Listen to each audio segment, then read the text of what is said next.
Yoi bro. Gitu asik ya, asik ya.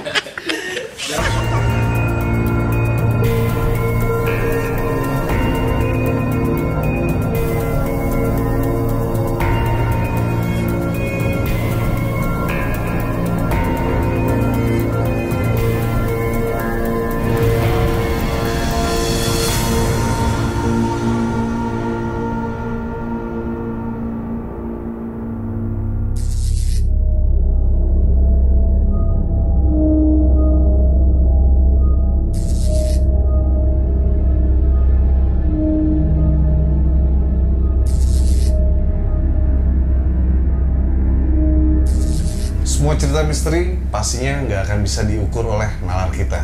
Gue Abu, welcome back to my channel. Di luar dulur, gak habis pikir.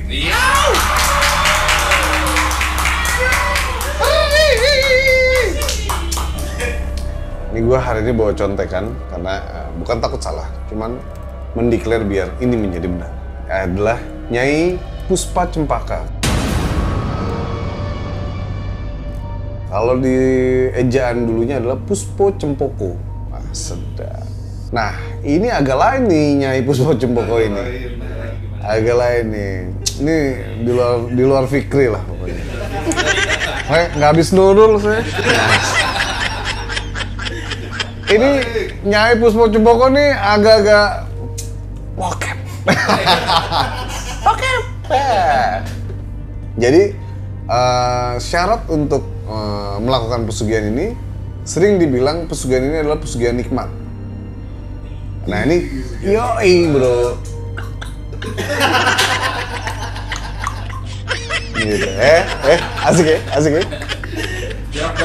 Jorok. Abis. Yeah. Terus si Nyai Puspo Cempoko ini dia adalah pesugihan yang diminati oleh para lelaki. Jadi kenapa diminati para lelaki adalah dia bisa menghasilkan kekayaan yang maksimal tanpa menumbalkan nyawa orang-orang yang terkasih atau orang yang tersayang. Oh, jadi dirinya sendiri aja. Dirinya sendiri Pak jadi tumbal. Sebenarnya kalau si pelaku pesugihan itu pinter ya sebenarnya ada tumbalnya, yaitu diri dia sendiri. Karena begitu kita sudah melakukan perjanjian dengan iblis atau syaitan itu, ya kan? Tuntutan paling utama adalah dia tidak boleh melakukan hubungan intim sama perempuan manapun, tidak boleh menaruh hati sama perempuan manapun. Jadi hidupnya, dirinya itu diserahkan, hatinya itu diserahkan ke Nyai Puspo Cempoko. Ngeri. Nah, ini dia fun fact-nya. Nyai Puspo Cempoko itu memberi syarat bahwa oke, kamu mau jadi pengikut saya, ya kan? Tapi ini syaratnya. Syaratnya adalah dia harus menaruh jiwa dan raganya dia, hati dan badannya dia untuk mengabdi ke Nyai Cempoko ini. Dengan cara dia harus melakukan hubungan intim ya, hubungan intim. Kocok botol. Hubungan intim dengan Nyai Puspo Cempoko. Dan Nyai Puspo Cempoko itu begitu mau melakukan hubungan itu akan berubah menjadi seorang perempuan yang cantik banget. Wih, makanya dibilang pesugihan nikmat.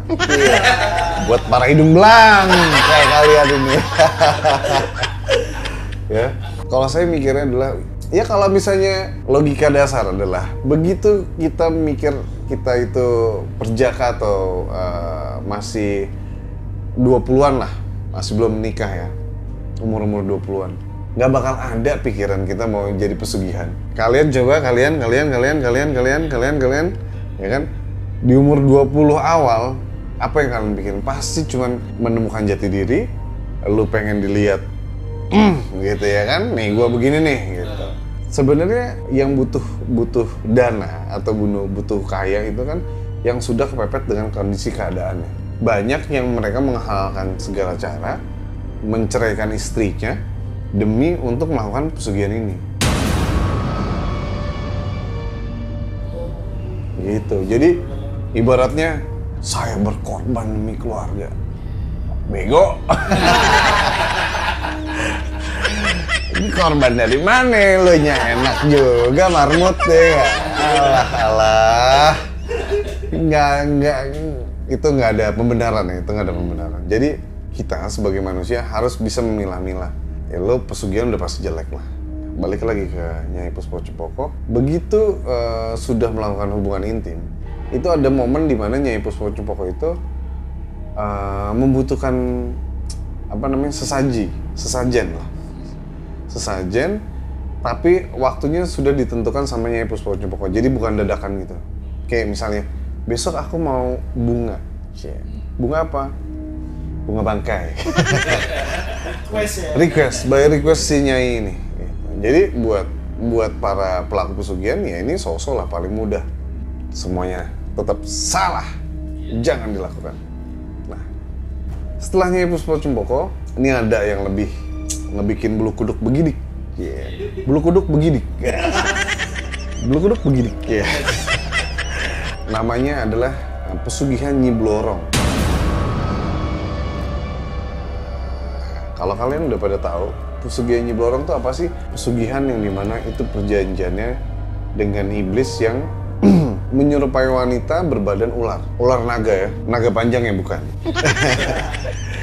Itu kayak mainan ya kan. Jadi kita riset dan kita sinyalir bahwa ada perpaduan, ada sejarah mitos. Si Nyi Blorong ini berpakaian hijau-hijau, berselendang hijau, dan sisik ularnya itu adalah warnanya emas. Gitu. Nah, cara untuk pelaku si pesugihan ini melakukan aksinya itu, dia menumbalkan orang-orang yang terkasihi.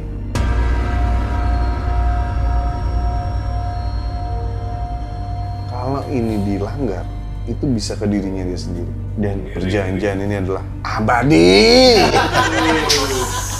Abadi bro. Karena nggak bisa digagalin tuh. nggak bisa, karena kekayaan itu sifatnya abadi. Keren pak. Ini kalau gua jadi orang tolol melakukan pesugihan ini, gua akan melakukan si Nyi Blorong ini. Kaya itu sifatnya adalah mengkerucut. Terus semakin tinggi, lo semakin kaya. Tapi kan, nah kalau kaya lu cuma ngejar duitnya doang, nggak kerja harta, tahta. Kalau saya mah wanita pasti.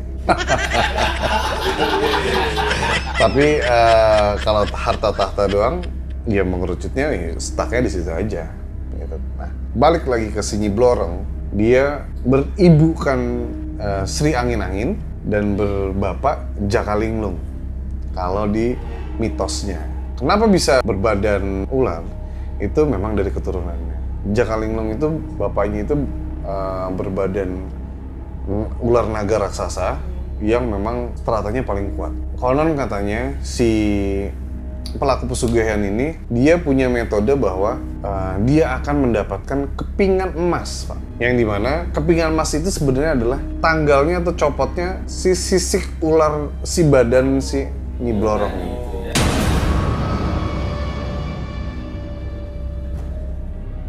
Kalau kalian kesuka ke tukang emas, nah ini pesugihan-pesugihan Nyi Blorong nih kayaknya. Ya, pesugihan-pesugihan Nyi Blorong. Nah, kita balik ke tumbalnya. Tumbalnya itu orang yang kita kasih, kita sayangi. Entah anak, entah ibu, entah bapak, entah istri, entah suami. Siapa yang melakukan perjanjian itu, ya tinggal dia kasih aja. Kenapa kita bilang, atau saya bilang tadi itu abadi, karena perjanjian itu tidak bisa dibatalkan.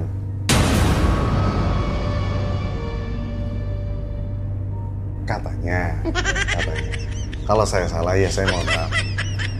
Karena saya bukan pelaku, saya cuma dengar informasi, saya baca, saya cari. Oh, kalau masih salah ya saya manusia. Ya kan, saya manusia, aman. Gitu.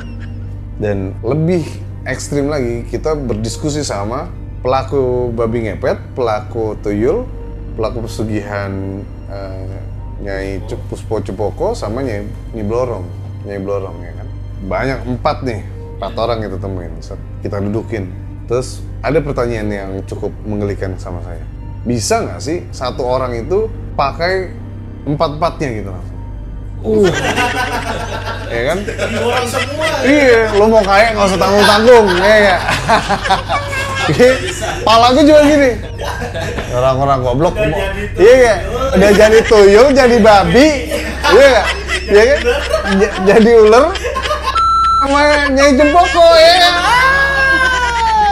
Udah gimana ya jadinya? Combo. Apa? Tuh ya, Combo ya kan? Mungkin nggak sih gitu. Jadi kalau pikiran saya kan tanggung ya. Maksudnya lu buat dosa yang maksimal sekalian. Jadi Rocky Patih cuma geleng-geleng doang nih. Gila nih orang. Dia kan nggak tanggung gitu. Gila nih orang. Goblok. Gitu, jadi nggak tanggung-tanggung, Pak. Jadi lucunya adalah si orang berempat ini nggak kepikiran sama hal itu. Lucu nggak? Yang babi ngepet nggak kepikiran miara tuyul. Yang tuyul nggak mikirin juga babi ngepet. Yang Nyi Blorong yang buat saya adalah strategi paling top karena mengorbankan nyawa orang ya kan. Dia nggak mikirin juga nih. Dia bisa jadi babi ngepet, dia bisa jadi ini. Padahal kan itu udah paling top ya, levelnya paling top. Nah pas saya lontarin pertanyaan itu, mereka baru kepikiran, oh iya juga ya. Dan ada satu tokoh yang kita datangkan kemarin, itu hal itu nggak bisa memilih. Atau lebih dari satu nggak bisa. Jadi lo satu aja. Ini knowledge juga nih. Oh, jadi sifat serakah itu pertahankan ya ternyata. Gitu. Lu mau kaya konsentrasi dulu aja. Jadi kalau misalnya kalian yang punya pekerjaan banyak, kalian bisa multi, bagus. Kalau nggak bisa multi, jangan sok tahu. Lu jadi sukses dulu di situ ya kan. Lu jadi sukses dulu di situ, baru lu bikin beradak lagi. Ya. Nah, akhirnya mereka diskusi satu sama lain kemarin. Saya bilang itu, kedua cuman yang kalian dapetin itu udah berapa banyak. Tapi yang signifikan itu adalah si Nyi Blorong ini. Nyi Blorong ini dia sudah menjadi petinggi di salah satu kota tersebut. Bukan menjadi petinggi ini ya, bukan menjadi birokrat atau government. Dia berperilaku di government enggak. Cuman dia menjadi tokoh masyarakat. Menjadi teknokratnya nih, bangsawannya nih. Gitu. Jadi tersohor lah di daerah itu. Gitu. Jadi yang kedua itu turun ke si Nyai Cempoko. Gitu, Nyai Cempoko terus orangnya agak kurus ya. Karena begini terus nih. Gini terus. Iya. Kocok botol. Gini terus. Jadi agak lumayan ya paling kalem ngomongnya halus pelan-pelan cuma dia doang nih. Ya. Jadi saya gini. Lalu capek gak kuat. Ya ngomong ya. Tapi yang di Blorong tuh gede, badan seger, ngeri deh pokoknya. Yang udah ngantuk-ngantuk tuh ya tuyul ya. Yalah gue dapatnya cuma dikit nih bro ya. Tapi dosa kita sama ya. Dia sombongnya karena itu doang. Dosanya sama nih, gue dapatnya cuma dikit. Yang tolol lu. Ngapa lu milih yang itu ya. Si babi ngepet similar nih sama si pesugihannya Cempoko ini. Begitu mereka udah selesai diskusinya, yang saya ambil adalah perhitungan bahwa dunia ini hanya semata, tapi memiliki esensial dan nilai spirit juang yang tinggi. Jadi boleh dunia kita kejar, tapi nggak luput juga dari agama yang kita naikkan bersama dunia ini. Jadi balance. Asik kayak ustadz gue. Kayak ustadz. Subhanallah. Gitu. Jadi memang untuk kalian yang di sana saya nggak berniat menyakiti perasaan kalian sama sekali. Ini hanya guyonan dan obrolan semata, sifatnya hanya hiburan. Kalau mau komennya hayo, tapi jangan lupa subscribe dan like and comment. Kalau nggak mau, ya udah nggak apa-apa. Balik lagi bersama gua Abu nanti di channel ini. Di luar Nurul, gak habis pikirin.